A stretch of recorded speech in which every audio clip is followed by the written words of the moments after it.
Good morning, students. Yesterday we discussed that SN2 reactions of optically active alkyl halide takes place by the inversion of configuration at the asymmetrical center.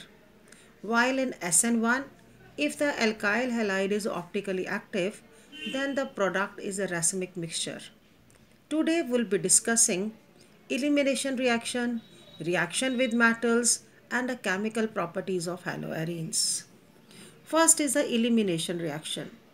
When a haloalkane with the beta hydrogen is heated with alcoholic KOH, there is an elimination of hydrogen atom from the beta carbon and hydrogen from the alpha carbon. As a result, alkene is formed. In this reaction, you can see the carbon which carries the halogen, that is bromine, is the alpha carbon, and next to this alpha carbon is a beta carbon, and hydrogen attached to it is the beta hydrogen. When alcoholic KOH attacks the haloalkanes, then the product formed is alkene. It's due to the beta elimination.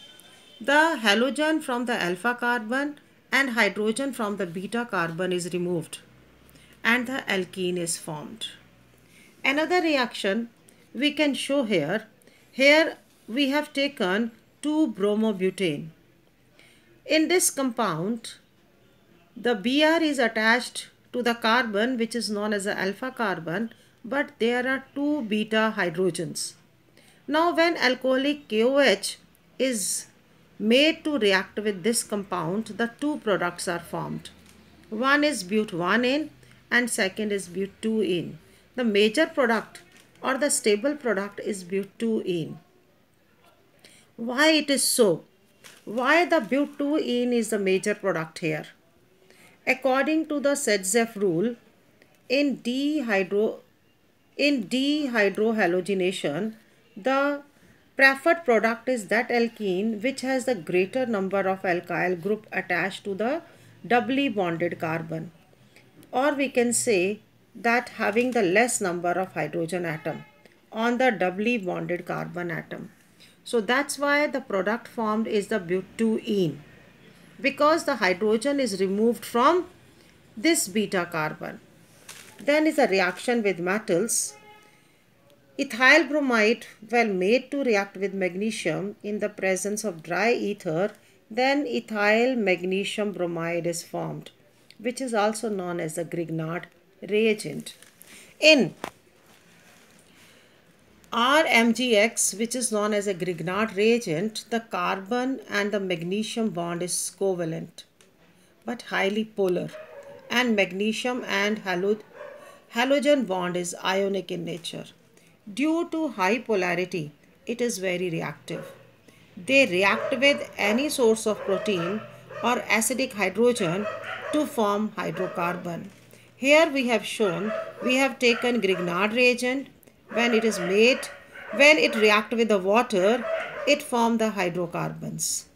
That's why it is necessary to avoid even the traces of moisture from the Grignard reagent. Next reaction with metal is with the sodium. When any alkyl halide is made to react with sodium, it forms the alkanes, but the number of carbon atom is doubled. Here in the Woods reaction, both are alkyl halides. In Woods-Wittig reaction, there is one aryl halide and another is an alkyl halide. The same way the reaction is carried out with sodium, and the product formed is a ethyl benzene here. Why? Because we have taken bromobenzene and we have taken the ethyl bromide. So the product formed is the ethyl benzene. Next, in Wittig reaction, both are aryl halide. Both the reactants are the aryl halides. When made to react with sodium, here we have taken the example of chlorobenzene. When chlorobenzene is made to react with sodium, it forms the diphenyl.